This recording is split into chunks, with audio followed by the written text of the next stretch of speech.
குதிரையோட லாடம் கேள்விப்பட்டிருக்கீங்களா? லாடம் அடிக்கிறது அப்படின்னு நிறைய சொல்லியிருப்பாங்க. அந்த லாடம் அடிக்கிற சில விஷயத்தை வச்சு நீங்க லைஃப்ல செல்வத்தை இருக்கலாம். அதே மாதிரி உங்க வீட்டுக்கு தேவையில்லாத எதிர்மறை எண்ணங்கள்லாம் உள்ள வந்துச்சு அப்படின்னா அதை தடுக்கலாம். அதை எப்படி பண்றது, அந்த லாடத்தை எங்க மாட்டணும், எப்படிலாம் உங்க லைஃபை மாத்தும் அப்படின்றத இந்த வீடியோல ஃபுல்லாவே சொல்ல போறேன். வீடியோ தொடர்ந்து பாருங்க. இந்த வீடியோவோட எண்ட்ல உங்களுக்கு சூப்பரான ஒரு விஷயம் வச்சிருக்கேன். குதிரையோட லாடம் என்ன பண்ணும் அப்படின்னா, அது மிகப்பெரிய இரும்பு சக்தி. அந்த இரும்பு சக்தியில யாரு வசியம் இருக்கா அப்படின்னா சூரிய பகவான் வசியம் இருக்காரு. சூரிய பகவான் வசியம் இருக்கக்கூடிய லாடத்தை நீங்க உங்களுடைய வீட்டு வாசல்ல மாட்டி வச்சீங்க, இல்ல உங்களோட கடைகள்ல நீங்க வியாபாரம் பண்ற இடத்துல மாட்டினீங்க அப்படின்னா என்ன ஆகும் அப்படின்னா, உங்க வீட்டுக்கு வரக்கூடிய எதிர்மறை எண்ணங்கள், அதாவது திருஷ்டி, யாராச்சும் செய்வினை வச்சிருந்தா அப்படின்னா இந்த குதிரை லாடம் அதை எடுத்துரும். அதே மாதிரி குதிரை லாடத்தை உங்களுடைய கல்லாப்பெட்டியில இல்ல உங்களுடைய பீரோல போட்டீங்க அப்படின்னா அதிகப்படியான செல்வங்கள் சேரும். அது 2 மடங்கா இருந்தாலும் சரி, 100 மடங்கா இருந்தாலும் சரி, அந்த செல்வங்கள்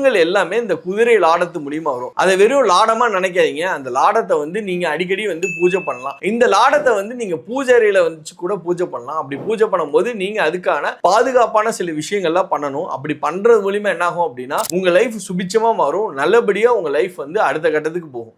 அஸ்ட்ரோ நியூமரோ வாஸ்து இது சம்பந்தமா ஏதாச்சும் சந்தேகம் இருந்துச்சு அப்படின்னா டைரக்டா எனக்கு டிஎம் பண்ணுங்க. உங்களுக்கு உடனடியாக நான் ரெஸ்பான்ஸ் பண்றேன். இந்த வீடியோ பிடிச்சிருந்தா லைக் பண்ணுங்க, கமெண்ட் பண்ணுங்க, ஷேர் பண்ணுங்க. மறக்காம மணி டிகோடர் சேனலை ஃபாலோ பண்ணி வச்சுக்கோங்க.